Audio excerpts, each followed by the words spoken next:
Good morning, praise the Lord, ઈશ્વરનો આભાર માનતા આવો ફરીને એકવાર આજના દિવસની શરૂઆત પણ પ્રભુના વચન અને મનન દ્વારા કરીએ. પ્રભુનું વચન કહે છે, તેઓ દ્રષ્ટાઓને કહે છે કે તમે દર્શન કરશોમાં, અને પ્રબોધકોને કહે છે કે તમે અમને સત્ય વાતો કહીશો નહીં, પણ અમારી આગળ મીઠી મીઠી વાતો બોલો, ઠગાઈનો પ્રબોધ કરો. યશાયા પ્રબોધકનું પુસ્તક, તેનો 30મો અધ્યાય, 10મી કલમ. તો શક્ય હોય, સમય હોય તો 1 થી 33 વાંચવા, જોવા, અભ્યાસ કરવા, મનન કરવા પ્રયાસ કરશો.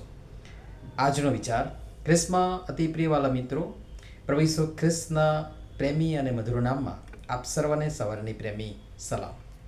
પ્રાર્થનાપૂર્વક બહુ જ ધ્યાનથી આ કલમ જોશો તો વર્તમાન મંડળી એટલે કે આપણું સૌનું વાસ્તવિકને વરવું પણ થોડું બિહામણું ને નકારાત્મક તથા નુકસાનકારક એવું ચિત્ર આબેહૂબ આપણી નજર સામે તરી આવશે અથવા તો આપણને જોવા મળશે ને એ છે, એ વાસ્તવિક છે.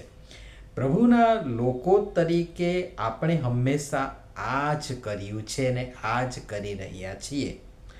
આખા બોલા સાચા વાસ્તવિકતાનો આપણ સૌની પાપમય અધમ અવસ્થાનું ભાન કરાવનારા સંતો, સેવક, સેવિકાઓની આપણે કદર કરતા નથી, કારણ કે તેઓ આપણો જ ચહેરો આત્મિક આરસીમાં વચનોના પ્રકાશમાં આપણને બતાવે છે, અને આપણે એ આપણો પોતાનો જ ચહેરો, બિહામણો ચહેરો, ભયંકર ચહેરો, ડરામણો ચહેરો જોઈને છળી મરીએ છીએ, અથવા તો ગભરાઈ જઈએ છીએ, અથવા તો ડરી જઈએ છીએ. તમે આઈનો એટલે કે અરીસો, જેને ક્યાંક મુકુર કે ચાટલું પણ કહે છે, તે અથવા તો આપણે જે સમજીએ છીએ દર્પણ, એ દર્પણમાં જુઓ, તમારા ચહેરા પર જરા સરખો દાગ હશે તો છુપાવ્યા વગર તે તમને બતાવશે, ને પછી તમે કોઈ પણ રીતે એ દાગને દૂર કરવા માટે પ્રયત્ન કરશો, દવા કરશો કે બીજું કંઈક કરશો. તમે એને છુપાવશો નહીં, કે એ માટે આઈનામાં જોવાનું તમે બંધ કરી દેતા નથી. અથવા તો ચાલો, આ આઈનામાં દાગ દેખાય છે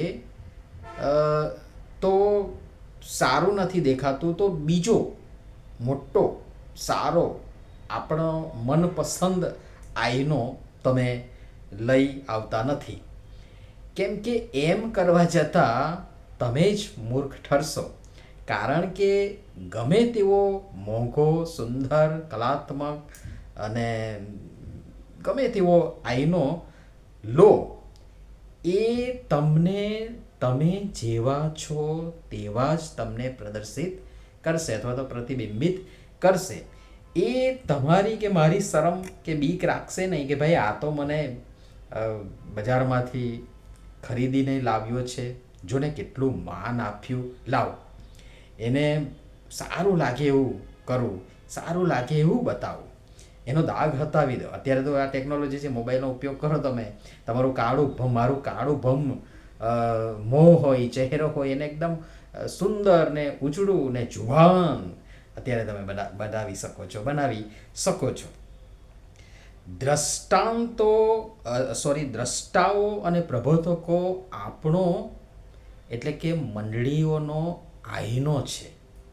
પણ હા, ખરેખર દેવ તરફથી મોકલાયેલા, નિયુક્ત કરેલા દેવના ખરા સેવક સેવિકાઓ હશે તો જ. કારણ કે જૂઠા પ્રબોધકોની પણ વાત પ્રભુ તેના વચનો મારફતે આપણને કહે છે. એવા જૂઠા, ઠગ, ઢોંગી બની બેઠેલા બહેરૂપિયાઓ નહીં. આપણે પણ મોટા ભાગે અપેક્ષા રાખીએ છીએ, અને એ જ આપણી ભૂલ છે, કે આપણને જે જોઈએ છે, આપણને જે સારું લાગે એવું બોલનારા, એવું કરનારાને જ આપણે માન્ય રાખીએ છીએ, આપણે સ્વીકારીએ છીએ. સત્ય અને વાસ્તવિકતાના દર્શન કરાવનાર સાચા સેવકોને આપણે જાકારો આપીએ છીએ ને છેતરનારા જૂઠા ઢોંગી જે આપણને ગમે એવું બોલનારને આપણે માંગી લઈએ છીએ અને માંગીને લઈ આવીશું. કેમ કે સત્ય વાસ્તવિકતા સાંભળવાની તાકાત આપણે ગુમાવી દીધી છે. 9મી કલમ જુઓ, બહુ સરસ વાત લખી છે.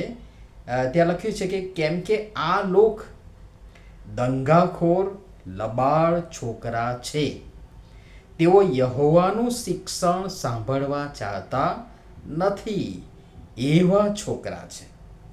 હા, આપણે યહોવાનું નહીં પણ જગતનું, માણસોનું ચોરેલું ગોખેલું બીજાની મહેનતનું તૈયાર શિક્ષણ લેવાને ટેવાઈ ગયા છે.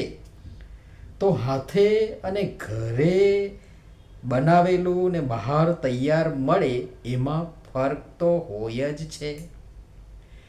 પણ આપણને ઘરની મુરગી દાળ બરાબર લાગે છે ને બહારનો કચરો આપણને સ્વાદિષ્ટ લાગે છે. જુઓ, 2 તિમોથી તેનો 4થો અધ્યાય ને તેની 3જી ને 4થી કલમમાં લખ્યું છે એ પ્રમાણે, કેમ કે એવો વખત આવશે કે જે વખતે તેઓ શુદ્ધ ઉપદેશ સહન કરશે નહીં, પણ કાનમાં ખંજવાળ આવવાથી તેઓ પોતાને મનગમતા ઉપદેશકો પોતાને સારું ભેગા કરશે. તેઓ સત્ય તરફ આળા કાન કરશે અને કલ્પિત વાતો તરફ ફરશે.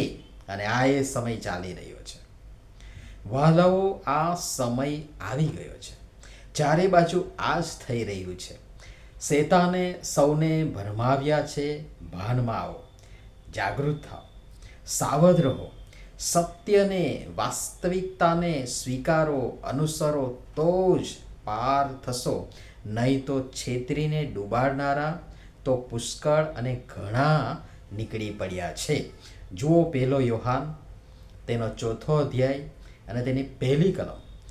વાલાઓ, દરેક આત્મા પર વિશ્વાસ ન રાખો, પણ આત્માઓ દેવ પાસેથી છે કે નહીં એ વિશે તેઓને પારખી જુઓ, કેમ કે જગતમાં જૂઠા પ્રબોધકો ઘણા નીકળ્યા છે. અને માટે પોતાને મનગમતા નહીં, દેવને મનગમતા અને દેવ બાપ તેમની વ્યવસ્થામાં જે કરે એને સ્વીકારીએ, અપનાવીએ, વ્યવસ્થાને માન આપીએ. પ્રભુ સમજવા પણ સર્વની સહાય થતા મદદ કરો. નમીએ પ્રાર્થના કરીએ. પ્રેમાળ પિતા, અમે વ્યક્તિને કે વ્યક્તિત્વને કે વક્તૃત્વને જ કે વાક છટાને જ નહીં, પણ આપના વચનોને મહત્ત્વ આપીએ, વચનો પર ધ્યાન કેન્દ્રિત કરીએ અને દરેક સંજોગ અને પરિસ્થિતિમાં આપનું વચન કોઈ પણ રીતે, કોઈ પણ મારફતે આવે એને સાંભળવા, સમજવા, સ્વીકારવા, અપનાવવા અને લાગુ કરવા કૃપા કરી અમારી સૌની તમે સહાય તથા મદદ કરો. પ્રભુ ઈસુના નામમાં આમેન. ધન્યવાદ.